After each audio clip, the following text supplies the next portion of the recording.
आज से तकरीबन 1400 साल पहले जब अरब में बेटियों को जिंदा दफन किया जाता था, कुफ्र का अंधेरा था, बदप्रस्ती आम थी, जिनाकारी थी, बेहयाई आम थी, चारों तरफ जुल्म ही जुल्म था। और नबी पाक सल्लल्लाहु अलैहि वसल्लम ऐसा नूर बनकर आए कि जिसने दुनिया का रंग ही बदल दिया। जब हजरत अब्दुल्ला रदियल्लाहु ताला अन्हु बड़े हुए तो हजरत अब्दुल मुतालिब को अब्दुल्ला की शादी की फिक्र हो गई। अब्दुल्ला नौरे मोहम्मदी के सबब कमाल, हुसन और जमाल रखते थे। कुरैश की औरतें इनकी तरफ माइल होती थीं, मगर अल्लाह ताला ने इनको अफत और असमत में रखा। अब्दुल मुतालिब इनके लिए ऐसी औरत की तलाश में थे जो शरफ, नसब और हसब में मुमताज हो। इसलिए वो इनको बनु ज़हरा के सरदार वहब बिन अब्द मनाफ के यहाँ ले गए। वहब की बेटी आमना कर्शिया नसब और हसब में कुरैश के तमाम औरतों से अफजल थीं। अब्दुल मुतालिब ने वहब को अब्दुल्लाह की शादी का पैगाम दिया और निकाह हो गया। जब नूरी मोहम्मदी हजरत आमना रदियल्लाहु ताला अन्हा के रहम मुबारक में मुंतकिल हो गया तो कई अजायब ज़हूर में आ गए। इस साल कुरैश में सख्त कहत साली थी। इस नूर की बरकत से जमीन पर जा बजा मुखमली चादर नजर आने लगी। दरख्तों ने अपने फल झुका दिए। कुरैश का हर एक चारपाया फसीह अरबी जबान में हजरत आमना के हमल की खबर देने लगे। बादशाहों के तख्त और बत औंधे गिर पड़े। मशरिक और मगरिब के वहशी चरंद परंद और दरियाई जानवरों ने एक दूसरे को खुशखबरी दी। जिन पुकार उठे कि हजरत का जमाना करीब आ गया। हजरत की वालदा ने ख्वाब में सुना कि कोई कह रहा है, तेरे पेट में 2 जहान का सरदार है, जब वो पैदा हो तो उसका नाम मोहम्मद रखना।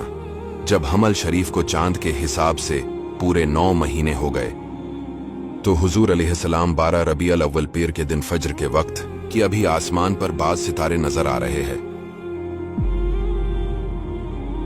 दोनों हाथ जमीन पर रखे हुए, सर आसमान की तरफ उठाए हुए, बदन बिल्कुल पाकीज़ा और तेज कस्तूरी की तरह खुशबूदार, चेहरा 14वें रात के चांद की तरह नूरानी आंखें, कुदरती इलाही से सरमगे और दोनों शानों के दरमियान मुहरे नबूवत दरखशां। आपकी वालदा ने आपके दादा अब्दुल मुतालिब को, जो इस वक्त खाना काबा का तवाफ कर रहे थे, बुला भेजा। वो हजरत को देखकर बहुत खुश हुए और बीत अल्लाह शरीफ में ले जाकर आप सल्लल्लाहु अलैहि वसल्लम के लिए सिद्क़े दिल से दुआ की और अल्लाह ताला की इस नामत उज़्मा का शुक्र अदा किया। पैदाइश के वक्त बहुत से अजीबो गरीब वाक़या रोनमा हुए। चिनाचे सितारे ताज़ीम के लिए झुककर आपके करीब आ गए। आपके साथ ऐसा नूर निकला कि मशरफा के रहने वालों को मुल्की शाम कैसरी महल नजर आ गए। शहर मदाइन में महल किसरा फट गया और इसके 14 कनकरे गिर पड़े। इसमें इशारा था कि 14 हिक्मरानों के बाद मुल्क फारस खादमान इस्लाम के कब्जा में आएगा। वादी सावा शाम कोफा के दरमियान की नदी बिल्कुल खशिक पड़ी थी, लबाब बहने लगी। इस शख्सियत की आमद हुई जिसकी वजह से यह कायनात बनाई गई। रसूल पाक वो है, he is the reason of the all creation.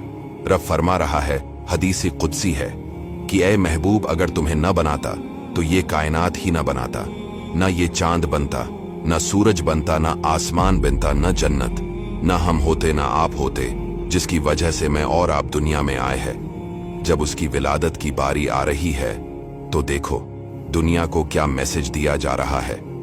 55 दिन पहले पूरी दुनिया में ये शूर मच गया कि मक्के में एक ऐसा वाकया हुआ कि अब काबे वालों को कोई नहीं हरा सकता। अब काबे का रखवाला आने वाला है। अब काबे को इज्जत देने वाला आ रहा है। अब इस बेटी को जिंदगी देने वाला आ रहा है। जिस बेटी को जिंदा दफन किया जाता था, अब काबे से बत निकालकर तवाफ को तकद्दुस के साथ जारी करने वाला आ रहा है। इसीलिए शायर कहते हैं, आई नई हुकूमत, सिक्का नया चलेगा। आलम ने रंग बदला, सुबह शब विलादत। मुबारक हो वो शाह पर्दे से बाहर होने वाला है। गदाई को जमाना जिसके दर पर आने वाला है।